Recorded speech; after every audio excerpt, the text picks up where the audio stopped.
രണ്ടാമത്തെ കുട്ടി വന്നപ്പോൾ അമ്മ രണ്ടാമത്തെ കുഞ്ഞിനെ കൂടുതലായിട്ടൊക്കെ സ്നേഹിക്കുന്നത് ഈ മൂത്ത കുഞ്ഞിനെ ഒരു അമ്മയോടോ അപ്പനോടൊക്കെ ഒരു ദേഷ്യത്തിന്റെ ഭാവത്തിലേക്ക് വരാം. അവന്റെ മുറിവ് എന്താണ്? അപ്പനും അമ്മയ്ക്കും അവനെ വേണ്ടത്ര ഇഷ്ടമില്ല. അതങ്ങനെ പറയുന്നില്ലെങ്കിൽ പോലും അങ്ങനെ ഉള്ളിൽ അതാണ് ചിന്ത. പക്ഷെ ഇവിടെ നിന്നാണ് വലിയ വലിയ മാനസിക പ്രശ്നങ്ങളിലേക്ക്, ഡിപ്രഷൻ പോലെയുള്ള സാധനങ്ങളിലേക്കൊക്കെ എത്തുന്നത്.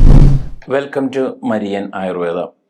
ഈ ഒരു എപ്പിസോഡിൽ നാം ഒരു സൈക്കോളജിക്കൽ വിഷയമാണ് ചിന്തിക്കാനായിട്ട് പോകുന്നത്. ഞാൻ ഡോക്ടർ അനുമോദ് കാക്കശ്ശേരി, മരിയൻ ആയുർവേദ, തൃശ്ശൂർ.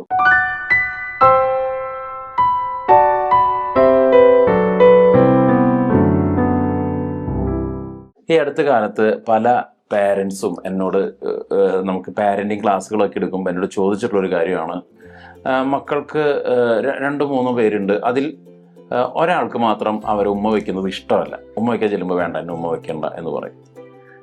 എന്തുകൊണ്ടാണ് ഇങ്ങനത്തെ? അത് ഒരാൾ മാത്രമല്ല, കുറച്ച് പേരെ പറയുന്നു ഉമ്മ വയ്ക്കുന്നത് ഇഷ്ടമല്ല എന്ന് മക്കൾ പറയുന്നത് എന്തുകൊണ്ടാണ് എന്നുള്ളത്. എന്തായിരിക്കും അതിൻ്റെ റീസൺ?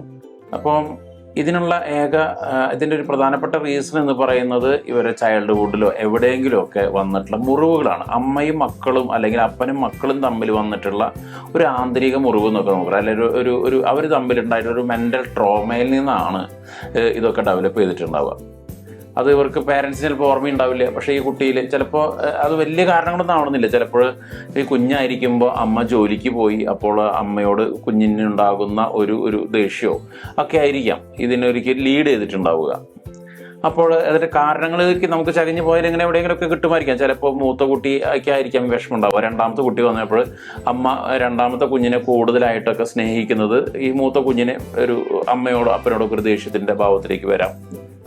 ഇത്തരത്തിൽ ഇങ്ങനെ പല പല കാരണങ്ങളുണ്ട്. അല്ലെങ്കിൽ ഗ്രാൻഡ് പാരൻസ്, അല്ലെങ്കിൽ അവരിൽ നിന്ന് വരുന്നിട്ടുള്ള മുറിവുകൾ, ഇതൊക്കെ ആയിരിക്കാം അവന് തന്നെ സ്വയം ഇഷ്ടമില്ലാത്തൊരവസ്ഥ. ഇപ്പോൾ പലപ്പോഴും ചിലപ്പോൾ പറയും ഗ്രാൻഡ് പാരൻസ് ആൺകുട്ടിയെ പ്രതീക്ഷിച്ചു, വന്നത് പെൺകുട്ടിയായി. അപ്പോൾ അപ്പോൾ അവരിലൊരു വിഷമം വരുന്നു, അത് കുട്ടിയിലേക്ക് ട്രാൻസ്ഫർ ചെയ്യപ്പെടുന്നു.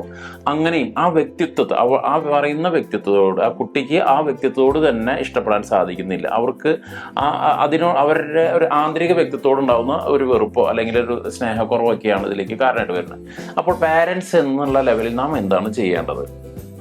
നമുക്കൊന്നുമില്ല, ഇഷ്ടമല്ല എന്ന് പറയുമ്പോൾ അത് വലിയൊരു നല്ല കാര്യമായിട്ടൊന്നും ചിന്തിക്കാതെ ഈ കുട്ടിയെ തനിയെ വിളിച്ചുകൊണ്ട് കൂടുതൽ പലവട്ടം പല രീതിയിൽ ഉമ്മ കൊടുക്കുകയോ, അല്ലെങ്കിൽ ഉമ്മ വെക്കാൻ ഇഷ്ടമോ അല്ലെങ്കിൽ അവനെ കൊണ്ടുപോയി അവന് ഇഷ്ടമുള്ള ജ്യൂസ് മേടിച്ചു കൊടുക്കുക, അവൻ്റെ കാര്യങ്ങൾ കേൾക്കുക, അവൻ്റെ കൂടുതൽ ലിസൺ ചെയ്യാനായിട്ട് നമ്മൾ സമയം കണ്ടെത്തുക. അങ്ങനെ നമ്മൾ അവൻ്റെ മുറിവ് എന്താണ്? അപ്പനും അമ്മയ്ക്കും അവനെ വേണ്ടത്ര ഇഷ്ടമില്ല. അതങ്ങനെ പറയുന്നില്ലെങ്കിൽ പോലും അങ്ങനെ ഉള്ളിൽ അതാണ് ചിന്ത. അപ്പോൾ നമ്മൾ എന്ത് വേണം? അവന് ഇഷ്ടമുള്ള കാര്യങ്ങൾ, ഇപ്പോൾ മക്കൾ 2 പേര് അല്ലെങ്കിൽ 3 പേരാണെങ്കിൽ അവരെല്ലാവരെയും കൊണ്ട് പുറത്ത് പോകാതെ ഈ കുട്ടിയെ കൊണ്ട് മാത്രം പുറത്ത് പോവുകയും അവന് ഇഷ്ടപ്പെട്ട കാര്യങ്ങൾ ചെയ്യുക, അവൻ്റെ കൂടെ കളിക്കുക. ഇങ്ങനെ അവൻ്റെ ഇഷ്ടം നമ്മൾ മാതാപിതാക്കൾ നേടാനായിട്ട് ശ്രമിക്കണം. ഇത്തരത്തിൽ ഇഷ്ടം നേടിക്കഴിയുമ്പോൾ കുഞ്ഞിന് നമ്മൾ പാരൻസിന് ഉമ്മ കിട്ടുന്നത് വലിയ സന്തോഷമുള്ളതായിട്ട് കാര്യമായിരിക്കും.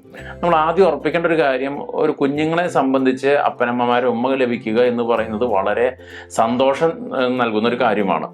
അതുകൊണ്ട് ഒരിക്കലും അത് വേണ്ട എന്ന് പറയുമ്പോൾ അതൊരു പ്രശ്നമാണെന്നും, അത് വലുതായി കഴിഞ്ഞാൽ ഭാവിയിൽ വലിയൊരു കുട്ടികൾ തമ്മിലുള്ള ഒരു പ്രശ്നങ്ങൾക്കോ അല്ലെങ്കിൽ മാനസിക പ്രശ്നങ്ങളിലേക്കോ ലീഡ് ചെയ്യാവുന്ന ഒരു ചെറിയൊരു കാരണമാണ്. ഒരു iceberg, tip of the iceberg എന്ന് പറയും. നമ്മൾ തുടക്കത്തിൽ നോക്കുമ്പോൾ വലിയ കുഴപ്പമില്ല എന്നൊക്കെ തോന്നും. പക്ഷേ ഇവിടെ നിന്നാണ് വലിയ വലിയ മാനസിക പ്രശ്നങ്ങളിലേക്ക്, ഡിപ്രഷൻ പോലെയുള്ള സാധനങ്ങളിലേക്കൊക്കെ എത്തുന്നത്. അപ്പം അതുകൊണ്ട് ഇത്തരത്തിലൊരു ലക്ഷണം നമ്മൾ കുട്ടിയിൽ കാണുകയാണെങ്കിൽ നമ്മൾ വളരെയധികം വിജിലൻ്റ് ആവണം. അവനെ കൂടുതലായിട്ട് സ്നേഹിക്കണം എന്നാണ് ആ ഒരു സൈക്കോളജിക്കലൊക്കെ നമ്മൾ അസസ് ചെയ്യുമ്പോൾ നമുക്ക് മനസ്സിലാവുക. അപ്പോൾ നമ്മുടെ കുഞ്ഞുങ്ങളിൽ ഇത്തരം ലക്ഷണം ഉണ്ടെങ്കിൽ നമുക്ക് ഈ ഒരു ആക്ഷൻ പ്ലാൻ ഒന്ന് മാറ്റണം. പ്ലാൻ ABCD എന്നൊക്കെ പറയുന്ന രീതിയിൽ പലതരത്തിൽ ഈ കുട്ടിയിൽ കൂടുതൽ അറ്റാച്ച്മെൻറ്റ് ലഭിക്കാനായിട്ട് നമ്മൾ വിവിധ മാർഗ്ഗങ്ങൾ നമ്മൾ ഉപയോഗിക്കേണ്ടതാണ്. വീണ്ടും മറ്റൊരു എപ്പിസോഡുമായിട്ട് വീണ്ടും കാണാം. Thank you.